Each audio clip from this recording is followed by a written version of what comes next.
भारत माता की, भारत माता की, वंदे वंदे। आज के इस महात्मा ज्योतिबा फुले जी की इस पुण्यतिथि के पावन अवसर पर उपस्थित सम्माननीय मंच एवं हमारे ग्राम के समस्त माताएं, बहनें, बुजुर्ग, युवा साथी, आप सभी को इस पावन पुनीत दिन की बहुत बहुत बधाई है, शुभकामनाएं, और आपको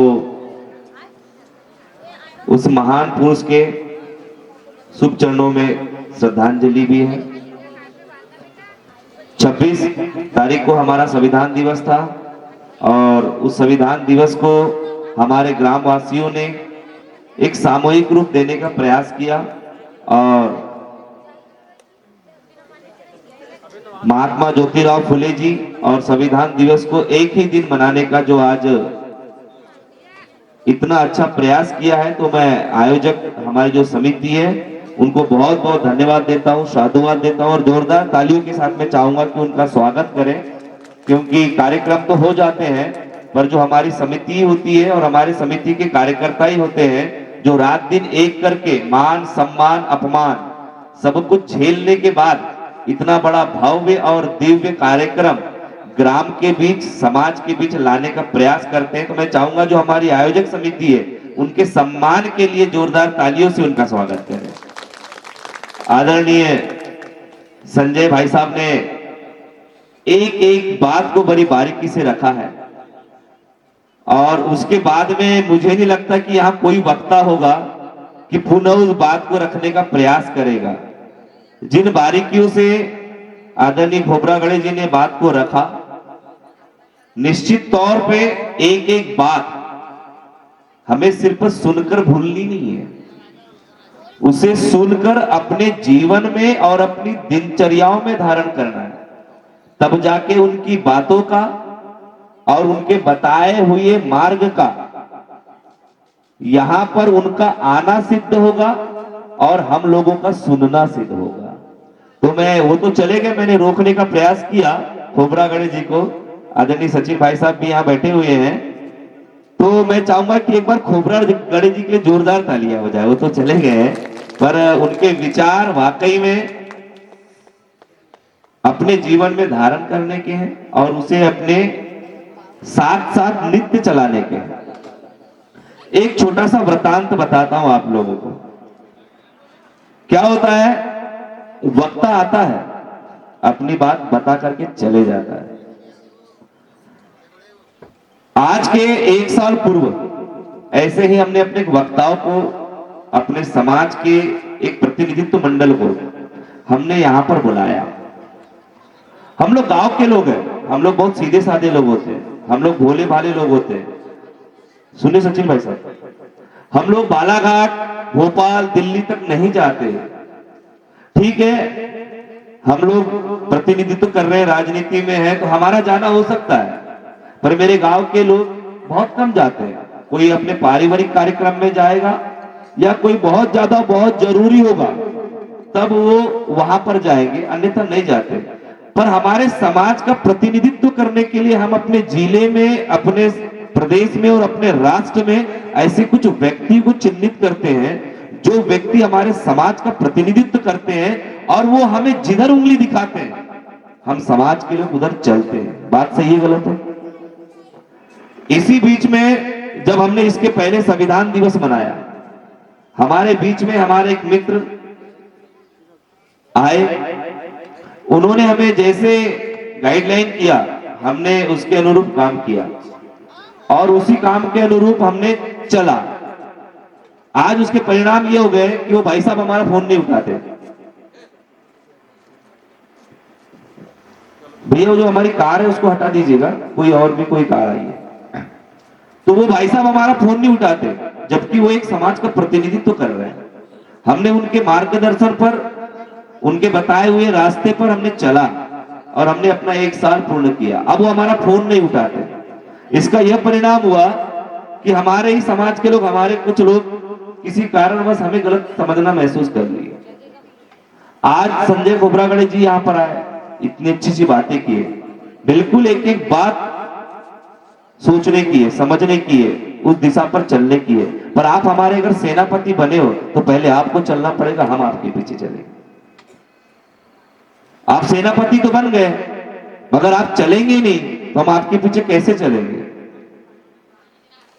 हमारे यहां पर हमने भूमि पूजन किया डॉक्टर बाबा साहब आंबेडकर का, और वो भूमि पूजन हमने हमारे ही समाज का प्रतिनिधित्व करने वाले लोगों के मार्गदर्शन में किया।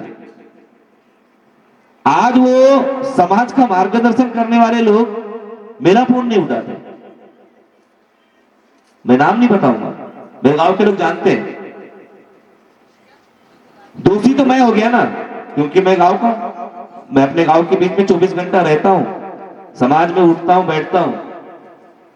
मैंने कभी समाज के महापुरुषों के खिलाफ, समाज के व्यक्तियों के खिलाफ ऐसा कोई कृत्य नहीं किया कि मुझे मेरा समाज गलत समझे। मेरे समाज के लोगों ने जो प्रतिनिधित्व करते थे, उन्होंने मुझे मार्गदर्शन दिया, मुझे बताया, मैं उनके मार्गदर्शन पर चला, और आज परिणाम ये हुआ कि वो दूर हो गए, फंस गया मैं। पर मैं फंसा नहीं हूं, मेरे पास 3 साल है।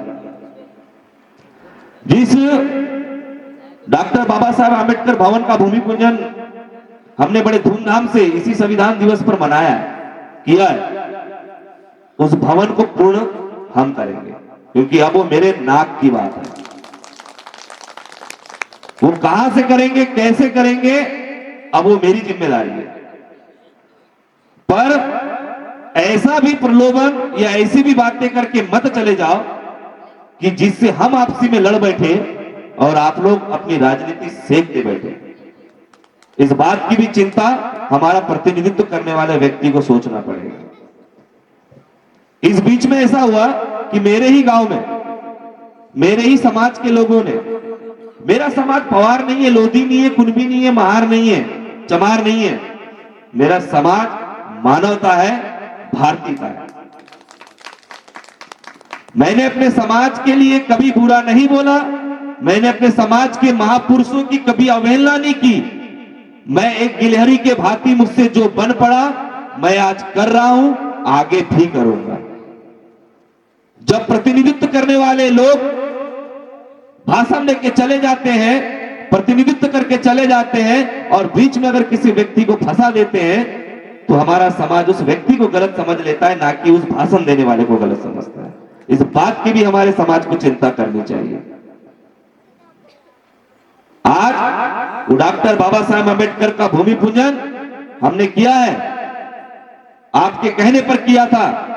यही हमारे समाज के लोग हैं जो आपके कहने पर अपने चंदे से बालाघाट, दिल्ली, भोपाल जाते हैं, मगर आप लोग अगर इस प्रकार से छल करोगे तो वो आप लोगों को भी एक समय मुंह तोड़ जवाब देंगे।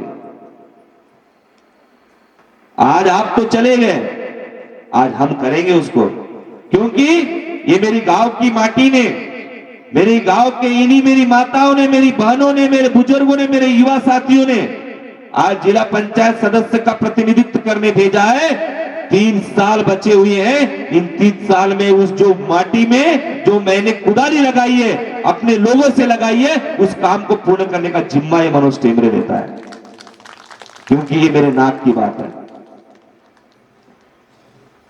ठीक है, समय लगा, आगे और भी लग सकता है, 6 महीना, 1 साल, कोई दिक्कत नहीं है, पर मैं गलत नहीं हूं। आप लोग मुझे गलत मत समझिए।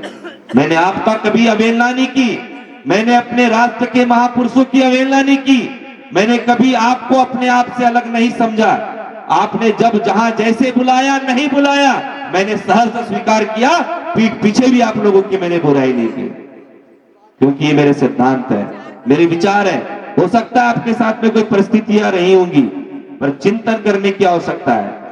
आज खोब्रागड़े जी ने एक न एक बात बताया, मैं गारंटी के साथ बोल सकता हूं, कल चल के आप सब भूल जाएंगे।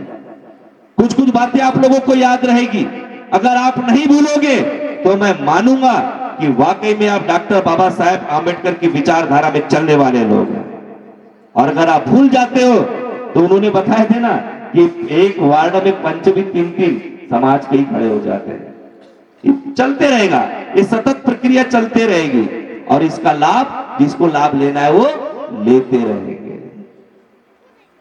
उन्होंने एक बहुत अच्छी बात कही,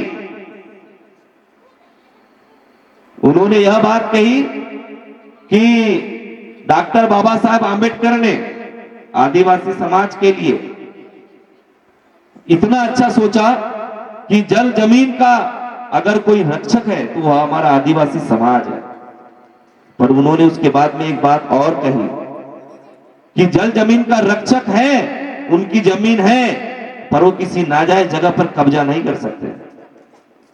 अगर उन्हें कब्जा करना है तो उन्हें कलेक्टर और संविधान के अनुरूप जो कंडिकाएं बनी है उसके अनुरूप चलना पड़ेगा, परमिशन लेनी पड़ेगी और परमिशन लेने के बाद उनको उस जगह पर कब्जा करना पड़ेगा।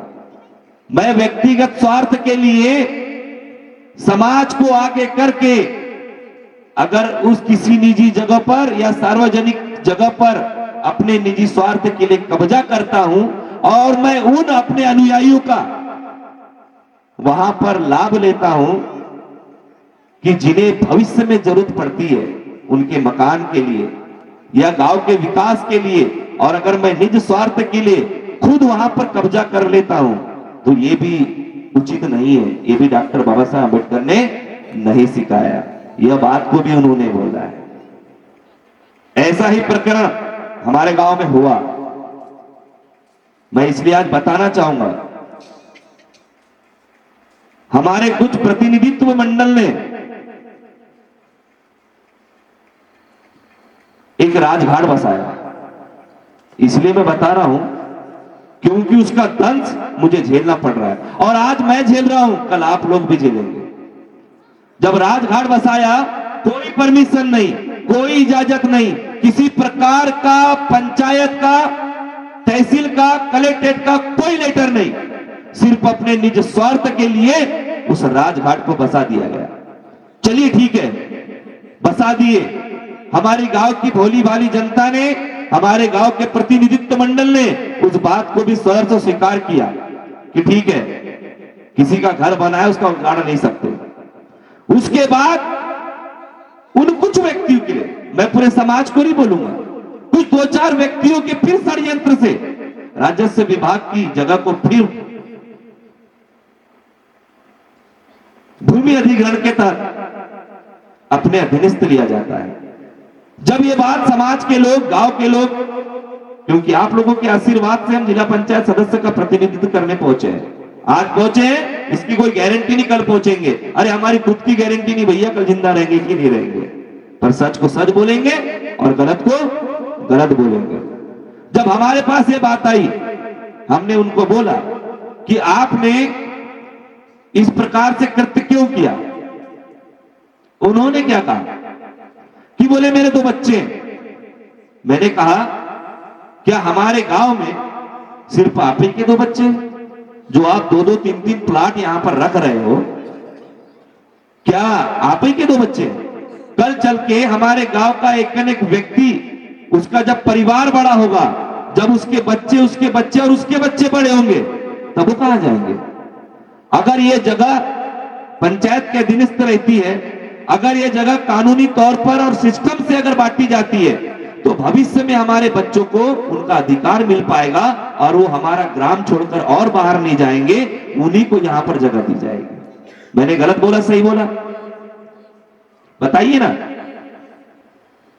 आपको प्रतिनिधित्व मंडल में इसलिए नहीं भेजा गया था कि आप गांव की राजस्व जगह को हड़पोगे, वहां पर जाति धर्म के नाम पर अपने लोगों को, कुछ लोगों को सामने करके लाभ दोगे और अपनी मोनोपली चलाओगे। मुझे वोटों की राजनीति नहीं करनी। आप लोगों के आशीर्वाद से एक बार जिला पंचायत बन गए, आगे बनाना है तो बनाना, नहीं तो नहीं बनाना। गलत होंगे तो मत बनाना और सही होंगे तो बनाना। मैंने पहले ही बोला कल का भरोसा नहीं है, पर मैं मनोज पे मेरे गलत को गलत बोलूंगा और सही को सही बोलूंगा। आपने इरिगेशन डिपार्ट की जगह पर, जहां पर किसानों का, हमारे गांव में कोई एक ही जाति का व्यक्ति किसान नहीं है, सभी जाति के लोग किसान हैं। किसी के पास जगह है तो कोई अध्या में करता है, कोई ठेका में करता है। इरिगेशन डिपार्टमेंट की नहर पे आपने कब्जा कर लिया, आपने वहां पर एक बहुत बड़ा तंबू खड़ा किया पहले, उसके बाद में आपने वहां पर उसको पक्का बना लिया। उसके बाजू में जहां पर आपकी और मेरी औकात नहीं है, उस जगह पर 50 लाख 1 करोड़ की कीमत की एकड़ की जगह हो चुकी है, जहां हम एक छोटा सा प्लाट भी ले सके। आपने निज स्वार्थ के लिए 2-2 4-4 प्लाट सामने में हड़प लिया। और जब मनोज टेमरे बोल रहा है तो आपने जाति धर्म पंथ के नाम पर उसके खिलाफ में झूठी रिपोर्ट लिखा है। ये किस प्रकार से आप जाति धर्म को जोड़ रहे हो? किस प्रकार से आप समरसता की, एकता की बात कर रहे हो? निज स्वार्थ के लिए आप जाति धर्म की बात करते हो। अगर इस प्रकार से अगर होगा तो हमारे गांव में कहीं एक जगह समस्या हुई है, फिर कल यहां हुई है, परसों और कहीं होगी। इसलिए हमें सिद्धांतिक चलना पड़ेगा। अगर पंचायत ने किसी जगह को दिया है तो बिल्कुल सोच समझ कर दिया होगा। अगर वहां पर किसी प्रकार का अगर कंस्ट्रक्शन किया है या कोई प्रकार का दान दिया है तो उस समय पंचायत का कुछ ना कुछ प्रोटोकॉल रहा होगा, हम उस बात को स्वीकार करेंगे। पर अगर पंचायत की कहीं परमिशन ही नहीं है, किसी प्रकार का वहां पर पंचायत का रोल कॉल नहीं है और आप लोग उस चीज को हड़पोगे तो ये क्या उचित है? कल धान खरीदी करवाना है, कहां करना धान खरीदी का केंद्र? कल बच्चों की क्रीड़ा के लिए 1 एकड़ 2 एकड़ में कोई अगर हमें स्टेडियम बनाना है, कहां बनाएंगे? कल हमारे बच्चे बड़े हो रहे हैं, जिनको अपने बच्चे दिख रहे थे, उन्होंने तो उनके नाम से 1-2 2-2 3-3 प्लाट रख लिए, पर हमारे बच्चे बड़े होंगे, हम उन्हें कहां भेजेंगे? क्योंकि आपने तो पहले सब कुछ रख लिया है। या तो फिर हमें उन्हें गलत दिशा में भेजना पड़ेगा कि भैया हमने भी पकड़े हैं, आप भी पकड़ लो। और भविष्य में राजस्व विभाग और कोई विभाग अगर कार्रवाई करता है तो आप उसको सेकते बैठो। ये नहीं होना चाहिए। डॉक्टर बाबा साहब आंबेडकर की विचारधारा, भगवान बिरसा मुंडा की विचारधारा, भगवान बुद्ध की विचारधारा कभी भी समरसता तोड़ने की नहीं रही, मानवता तोड़ने की नहीं, जाति धर्म पंथ पे व्यक्ति को व्यक्ति से लड़ाने की नहीं रही। उन्होंने क्या किया? शोषित पीड़ित जो समाज था, आदरणीय खोबरागढ़े जी अभी आपको बता के गए, हो सकता है मेरी बात ना समझ में आए, पर खोबरागढ़े जी की बात को थोड़ा सा समझ लीजिएगा। उन्होंने बता के गया कि शोषित पीड़ित परेशान समाज, जिसमें उन्होंने 3 समाज का उल्लेख किया वर्ण व्यवस्था के नाम पर, ओबीसी, एससी और एसटी। हम ग्राम झालीवाड़ा के निवासी हैं। हमारा गांव कौमी एकता का प्रतीक है। हमारे गांव में कभी जाति धर्म पंथ के नाम पर कोई लड़ाई नहीं हुई।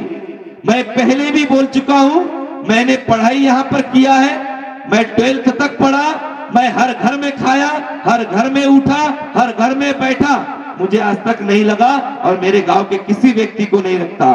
पर समाज में कुछ ऐसे दिमाग भी रहते हैं कि जो इस प्रकार का कृत्य करते हैं और सारे समाज को उसका दुख झेलना पड़ता है।